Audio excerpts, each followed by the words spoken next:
Coffee with Kerri-Lynn. It's a beautiful day in the far north of Maine up along the Canadian border. A couple hours the weekend starts and so does the rain. We're going to rain from tonight all the way into Sunday in the crown of Maine. 2025, the year of mud. It's not the first extremely soggy growing season, and it won't be the last. Let me tell you, I'm just sick of the mud. We all know how I feel about mud season. I hope y'all having a beautiful day wherever you might be. I hope you're having a day filled with fabulosity and dang good coffee, because we all deserve dang good coffee to run our lives, don't we? Oh, it's absolutely incredible. How has everybody been this week? It's almost over. If you've had a rough week, it's almost over. The weekend is almost here. And I hope that everybody does get a weekend in some form or fashion. We're going to get rain here all weekend, so not a lot going on. Just, running the homestead in the mud. That's what we do, apparently, this year. I'm working on a story about the possibility of a serial killer running around New England. I'm on the fence. I can say I can definitely exclude 4, possibly 5 of the crime scenes as not being a part of the potential serial killer problem that we might have in southern New England. Who knows? The police say, don't worry about it. Nothing to see here, folks. And you got people that it's just a mixed bag. Y'all know I'm from Rhode Island. So it's just really, it's a mixed bag when you talk to people. Everybody knows everybody in Rhode Island. It's the biggest little state in the Union. Everybody knows everybody in Rhode Island, and everybody's got an opinion about what's going on. And in a very short span of a few months, 36 bodies have been found between Connecticut, Rhode Island, and Massachusetts. So everybody's got something to say about it. And I do have a relative that lives close to the area where one of the potential crime scenes are. It is a crime scene, whether it's a serial killer crime scene, we don't know. And there is a lot of word on the street with that. So, of course, I'm nosy and I call home and ask everybody's opinion. What do you think? And just in my family alone, depends on who you talk to, just in my family alone, it's split. They really don't know. It's Connecticut, Rhode Island, and Massachusetts, in case you are not familiar with that part of the East Coast. It's densely populated, and there are a lot of crimes that happen. There are a lot of substance abuse situations that happen. There's a lot of homelessness, and some of these crime scenes could literally be ODs, personal harm, things like that. So half my family is in a frenzy, and the other half is just like, it's normal course of business, and the news is just focusing. They want to make a mountain out of a molehill. So it just depends, even in my family, who you talk to as the reaction that you're going to get. Now, I can tell you, a lot of women that I am related to have gone out and bought mace. They have their heads on a swivel. They try not to, as best they can, go out and about without a buddy. Because, quite frankly, nobody really knows what's going on. And it is a large amount of bodies being found in such a short span of time. Now, let me tell you, guys and gals, that I'm going to exclude 4, possibly 5 of the crime scenes that were discovered. And I will tell you why. And you will not be hearing about that in the episodes to come about the potential of a serial killer running around New England. The first one I'm excluding is the woman that was found in the suitcase outside of the Groton Cemetery, because that has been deemed domestic violence. That gentleman, suspect, was arrested. It was to do with substances.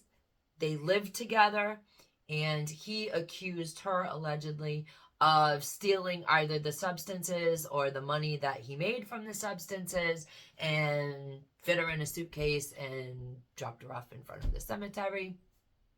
So that one is out, completely out of the loop.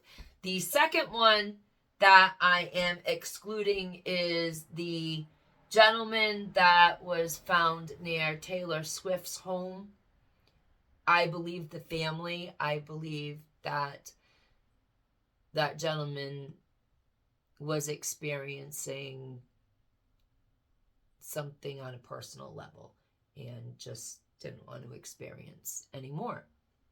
So the Taylor Swift situation, I'm kicking that out as well. Now, the woman that was found in the New Haven cemetery. This is a wild one, ladies and gentlemen. Beautiful creatures of my world, guys and ghouls. A man has been arrested for that. He confessed to murdering her. He's not from this country. And he also allegedly confessed to 3 more murders. Not a lot of information is out on that. But did he murder people here, or did he murder people in his home country? I don't know. There's not a lot of information on it. But I'm kind of digging into that a little separately, because he's a lunatic. He's a psychopath. He's a whack job. So he's got serial killer potential.